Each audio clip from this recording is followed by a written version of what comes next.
People who like to explore abandoned buildings.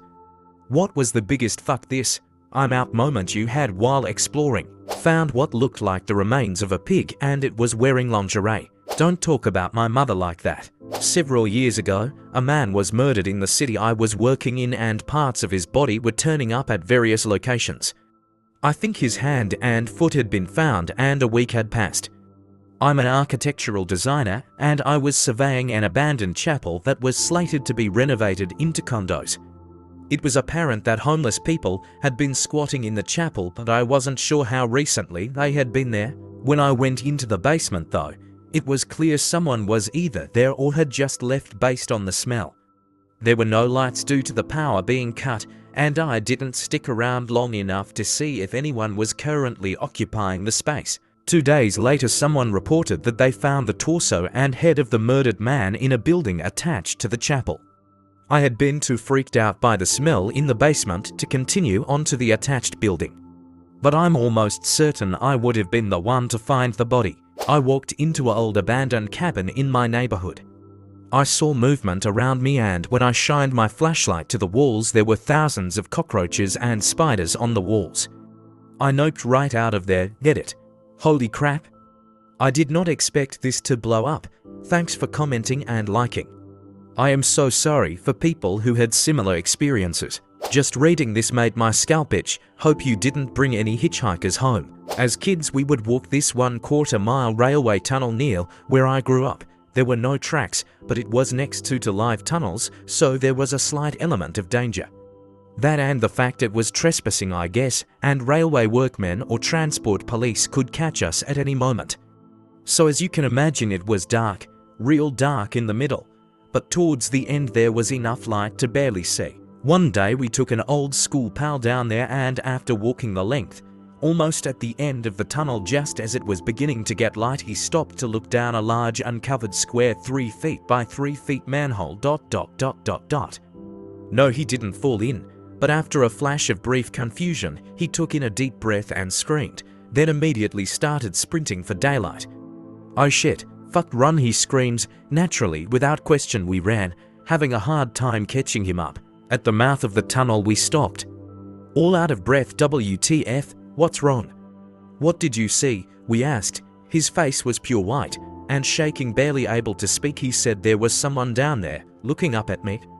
Now this buddy was and still is a good friend of mine, but back then he was unknown for not being the sharpest tool in the drawer. Instantly we had an idea what just happened, but slowly we returned to open manhole.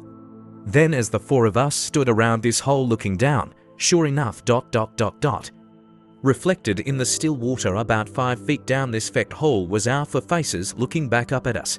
My friends and I went into the Gibraltar mansion in Wilmington. It was cool until we came across a room with an older man squatting in it. He was terrified of us and we felt pretty horrible, so we left after apologizing. Edit. Squatting is a term meaning living somewhere illegally. The confusion this caused is absolutely hilarious though. Exploring an abandoned prison, part of the ceiling collapsed. It didn't hit me, but it was close enough to knock me over. I guess junkies used it as a place to shoot up because I fell on an old needle. I got tested to make sure I didn't get anything from it, but it scared me enough to stay away from abandoned buildings to this day. This is not scary, but it's interesting story. My friend was walking in the forest and found old house. When he moved some stuff the ceiling broke and old German light machine gun fell down. Exploring an abandoned manor with some friends. We had been drinking and smoking and thought it would be cool. The ground floor entrances were covered with bricks, so we had to enter through the first floor approximately 8 feet height using an improvised ladder made of old trash and wood pieces. It was quite unstable and hard to climb and we were 5 or 6 people. Being the only way out, and knowing how slow it was, I was on edge the whole time. We were exploring the floor, cool glass ceiling, lots of debris, but suddenly we find a room filled with plastic containers with pink and brown liquids. Some friends decide to explore the ground floor, which was pitch black and involved going down a broken staircase, missing several steps. They heard someone coughing in the dark and feel several people moving in the darkness as their eyes get used to it. At this point, I was hearing someone slowly walking in a room on the first floor, carefully stepping over the broken glass on the floor to not make noise, which was really creepy. We got the fuck away, and on our way up we saw a roughed up man with bloodshot eyes leaving a shack outside the house and staring at us. I still shiver when I remember his look. Probably just some junkies living there, but for overly high 15-year-olds it was scary as fuck. I've been many places in the tri-state area and have experienced floors that are decaying. Once almost fell. Thankfully was a very small drop, needles, animal corpses, etc. One time at a prison in NJ I saw a cell that was decked out with a decorated dollhouse, and you could tell someone was staying there. The creepiest experience I ever had was about 6 years ago. I was in an abandoned hospital in a residential part of NYC which had been abandoned less than a decade prior to our visit. Despite this, it was not a well-known location. We went at night and were exploring the second, third, and fourth floors all without issue and in total silence. There was little to no graffiti and everything was left: patient records and tissue samples, medicines, medical equipment. As we reached the fourth floor, we passed a random room that said no explosive gases can be used in this room. I read the sound aloud and we immediately heard a huge thud coming from inside that exact room. My blood ran cold and I literally froze because I felt that someone in that room was making themselves known. We ran out of there and heard slamming doors as we went down all the stairs. I have not been back there since, and it's now been sold and is being renovated into a housing complex. I still wonder what would have happened if we went into the room. As 12-year-old kids, we were exploring the woods as kids do. The forest parted to an open field and in the distance was an abandoned farm. Naturally, we crept inside, and in one of the horse stalls were all discarded hypodermic needles and old food. Our parents were quite mad when we told them what we found. Got busted by a soldier who told me, rather commie, that the spot was used for training with real bullets and that I'd better get out of here before he drags my ass to the cop. The guy was really nice, took the time to explain why it was dangerous, and sent me on my way. I didn't insist. Weirdest part is we explored for 1 or 2 hours before getting busted and met no one. We weren't hitting or anything. Wow, I can't believe I have a place to tell this story. When I was in middle school, we went upstate in the summer. There was an abandoned house in the woods we explored. Top floor was pretty pristine. The beds were made and drawers, closets shut with stuff neatly arranged inside. There were bats. The lower you went, the more disordered. The basement, garage was in complete disarray. Books and random crap thrown around, beer cans and used condoms. We went to the far end of the house where the wall partially collapsed, and that's when we saw the bear. Foolishly ran with all our might. Thankfully, the house between us and bear's lack of interest is why I'm typing this. Broke into an abandoned house in the village I grew up in England back when I was a teenager, maybe 15 years ago now. Was with a couple friends but broke off by myself and ventured upstairs. When I turned at the top of the stairs, I saw a figure standing in the darkness, just staring at me. I bolted out of the building as quickly as I could and my friends heard me and panicked. They weren't far behind. Went back there a couple of weeks later with a bigger group to prove my story, and to my embarrassment, it was a tall mirror at the top of the stairs. The figure I saw was me. Not my proudest moment. I do urban exploring quite frequently and nothing ever makes us leave instantly apart from dodgy floors or squatters. However, 5 years ago, me and a few friends explored a derelict farmhouse with outbuildings, which had evidently been left for decades with the state it was in. After having a look around the place and finding nothing but empty buildings, we had a look inside what appeared to be an old stable. Inside was literally hundreds of empty tins of cat food, some nooses tied to a beam and a fairly new pair of scissors with a brownish crust covering the blades. The smell was putrid. We ventured further into the building and noticed on the flood was a cat's tail and a few cat's paws, which had been dismembered and left on the floor. We swiftly exited, and on our way out, a pickup pulled up onto the side of the farm, bearing in mind it was surrounded by woods and fields with no track leading to it. With 3 men stood in the bed. Needless to say, we got out of there as quick as we could and haven't seen or heard anything about it.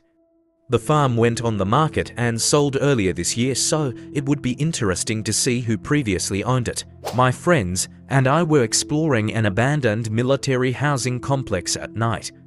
It was in pretty bad shape, but there were lots of interesting things to see. We almost pissed ourselves a couple times because of mannequins behind doors and stuff. There was also a neat art installation with records hanging from the ceiling. Anyway, we climbed up some stairs to the tallest part of the building. We saw some faint light coming from under a door. Somehow the door had been booby-trapped, and as soon as my friend opened it, there was a crash and a cinder block on a rope that came swinging out the open door and just missed us. I got a split-second look inside where I saw a small fire, a mattress on the ground, and then a man moving quickly toward us. He was silhouetted by the lights, so I couldn't make out what he looked like or what exactly he was holding. But I wasn't about to stick around to find out. I yelled, "Run!" And we bolted out of there as fast as our legs could carry us. Edit. I found a couple photos from that night, here and here. Unfortunately, I didn't capture anything too scary for you guys. These are from 2013 and I think the place has since been torn down. I used to walk around an abandoned building near a forest which was initially a child hospital in the 70s, a refugee housing in the 90s and a language school for Chinese students till 2007. Since then it's abandoned. The students left quite suddenly, so I found diaries, certificates and even food. It was interesting since the place was not vandalized at that time. Once I was inside the building again when I realized someone else was walking upstairs. I never left this place so fast, jumped over the gate and headed to my car. When I reached there, a police car stopped in front of the building and the two officers jumped over the fence to enter the building. No idea what was there, but sometimes I wonder if I avoided more than just a report for trespassing. Found a bottle of some liquid in an abandoned drive-in theater building. Knocked it over and the concrete starting smoking and we got nosebleeds instantly. Still no clue what it was, but we got the fuck out. I had crept an abandoned house in Seattle in the 90s. The guy had recently died, but not before hoarding 3 stories worth of groceries, unopened QVC orders and tons of ephemera. The power and water had been shut off and he was shitting and pissing in buckets. I opened a couple of these, which would have been revolting on its own, but for some reason, he was putting wigs and toupees in with the waste. There were stacks of wigs that had yet to be put in the buckets. I did get 3 big bags of Liberty Dimes before I fled in disgust. Late to the party, but used to work for a guy renovating houses. He'd buy dumps for like 5,000 to 10,000 that had been abandoned for years. We'd fix them up, and he'd rent the houses out. His daughter would go to houses to take pictures after he bought them, since he'd buy a lot of them sight unseen because they were so cheap. One house she went to take pictures at and she was kinda creeped out by the basement and did not want to go in. She just opened the door, leaned in, reached her arm out and took a picture. When her dad reviewed the pictures, he saw a man standing in the basement about 5 feet from the camera staring directly into it. There's a big abandoned factory near the center of our city that teens regularly visit. My friend was telling me a story about how she and a group of friends were walking around the ground floor almost pitch black in places when they saw a lone chair in the middle of a big room. They started joking about how it looked like the type of place a kidnapper would tie a victim up, when in the distance they heard glass being smashed. They all took one look at each other, turned around and got the hell out of Dodge, scared it was someone trying to escape. Friend's leg fell through the floor. Edit. Since this blew up a bit of added context. She was wearing heels and the place was so run down some of the roof was missing. We got her out. She was relatively easy pick up. It was at an office building at a partially abandoned naval base in California. There was a coffin, a real coffin. We were in an abandoned factory that some rich family had owned, and there was this one room with a bunch of personal stuff, letters from the 50s, furniture, old photographs, clothes, even booze, like someone's home had been put in there. In the middle of it all, a coffin. I swear, the room was gloomy. It was a late summer afternoon. No power and we didn't have flashlights. My friend was like, "We gotta open this coffin. We can't leave unless we do. We gotta," and straight up lifted the lid. A sweet smell came from the darkness. When my grandmother died, I was the one to find the corpse, and I remember that one quite well. So my heart skipped a couple of beats. The coffin was full of candles. They had a sweet smell.